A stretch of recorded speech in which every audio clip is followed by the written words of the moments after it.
we've received 141,000 doses. And these 141 doses are the first consignment of a total of 13.3 million doses. Is that clear?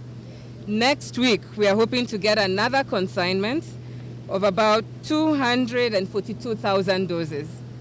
And our aim, Leon, is that every month we'll be able to get at least 1 million doses of J&J. And this is contingent on all the supply chain issues we've been discussing. Our targets, hopefully, if everything goes according to plan, 1 million every month. And so at the end of it all, the number of doses of J&J that we will have in the country will be 13.3 million doses. And yes, in the beginning, our target was 10 million. But through our negotiations, we were able to get that extra number of doses. Okay? Dr. Akwale will be able to give you more details on that.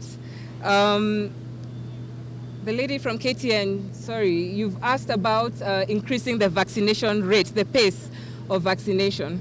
Yes, we do intend to increase our vaccination posts to 3,000. But beyond having those vaccination posts, we are looking at having what we are calling a hybrid approach. You have some teams going out for outreach, targeted outreach services, but you also have your static vaccination posts. And the whole idea is to ensure that within, perhaps by the end of the year, we'll have close to 9 million doses circulating within the country. The idea is to ensure that those doses get into the arms of Kenyans. And so we are adopting what we are calling a more agile mechanism of running this vaccination program to be able to ensure that it's not just a static posts, but we also have a hybrid approach. Of Johnson & Johnson vaccine doses today marks yet another milestone in the war against the COVID-19 pandemic in the country. This is the third COVID-19 vaccine to be deployed in Kenya, and the other two have been AstraZeneca and Moderna vaccines, which have already arrived in the country. Today's consignment of 141,000 doses marks the first consignment of 13.3 million doses that have been directly procured by Kenya through the Africa Vaccines Acquisition Trust. And that is why we are all excited today, because this is the first consignment of vaccines which have been financed and procured by the Kenyan government, and we're extremely proud today to be receiving these doses. AVAT was set up in November last year as part of the African Union's COVID-19 vaccine development access strategy, whose goal is to vaccinate at least 60% of people within the African continent. And so we are very pleased to have partnered and got into this initiative known as AVAT to be able to ensure that the African continent is vaccinated and that we can have elements of self-reliance in the war against COVID-19.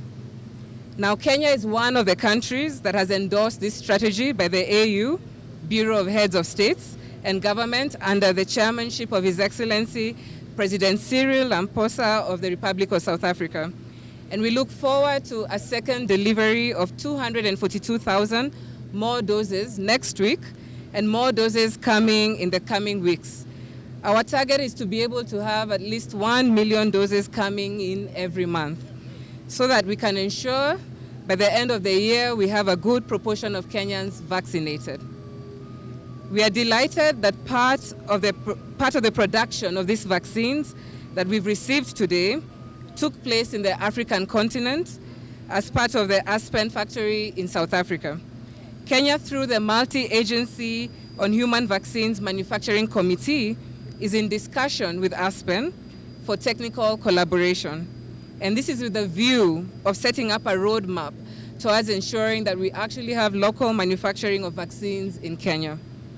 Johnson & Johnson vaccine, the one that we're receiving today, is a single-shot vaccine that is easily stored between 2 to 8 degrees centigrade during administration, and can also be frozen at -20 degrees to ensure that there's lengthening of the shelf life.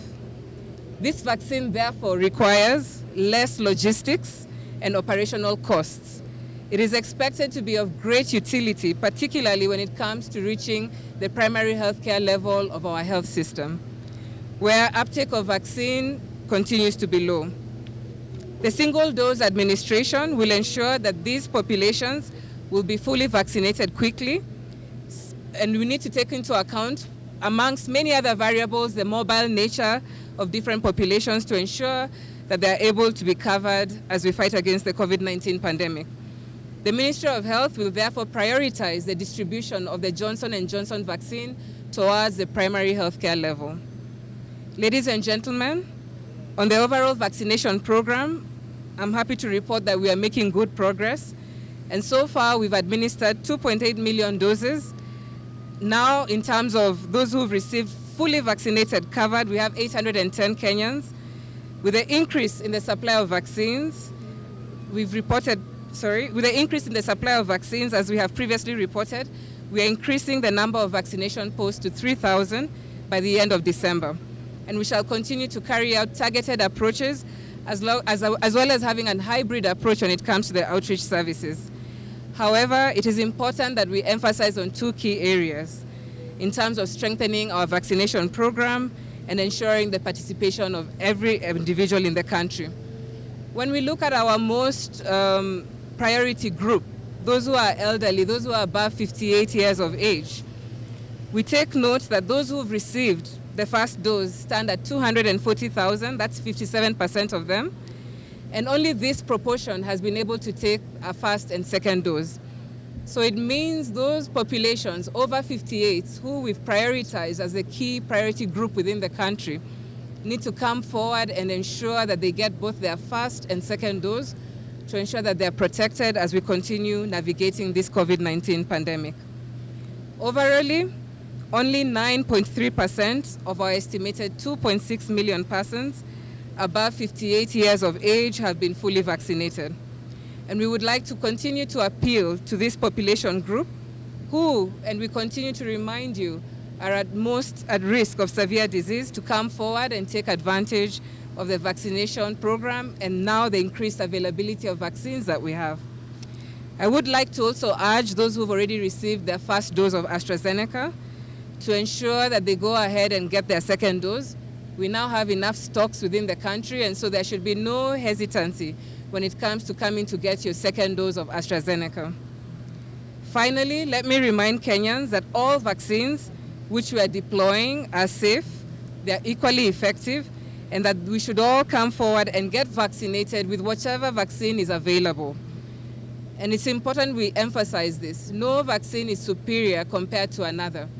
All the vaccines that we have in the country now, Moderna, AstraZeneca, and Johnson & Johnson, have the ability to prevent you from ending up in an ICU bed. So come forward and receive your vaccine. I would like to take this opportunity to thank all the partners who've made this possible. I'd like to thank Africa CDC, the AVAT team, for making this possible, as well as our partners, WHO, UNICEF, UNECA, Johnson & Johnson, who continue to work with us as we fight the COVID-19 pandemic.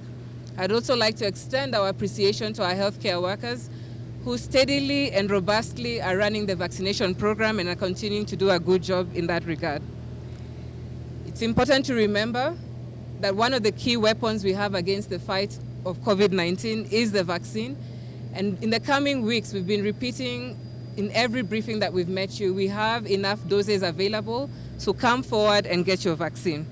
Again, to remind you, the COVID-19 restrictions, adherence measures continue to be very important. It continues to be important for you to mask. It's important for you to continue washing your hands. It's important for you to continue social distancing. Like I said, today we are very excited because this batch is a batch that has been made possible by the Kenyan government. We've always come here to receive donations. Today we've come to receive a consignment that has been procured by the government of Kenya and a product produced in Africa.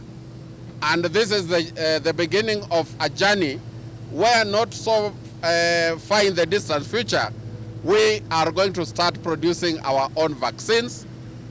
You've heard about our collaboration with Aspen. Let me go directly to the question about vaccination rate. So we have an indicator known as daily vaccination rate.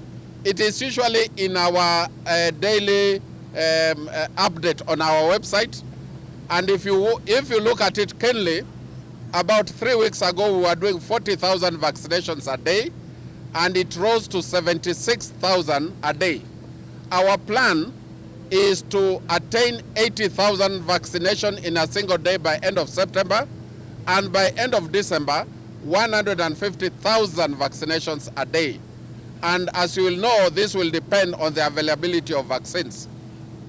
But the strategies are as been elaborated by Madam Kass, increasing vaccination posts, taking them close to the people, doing outreaches, doing targeted mass vaccination centers, and also doing something we are calling inreaches, where you even vaccinate elderly people within facilities. Now, so really that is our plan.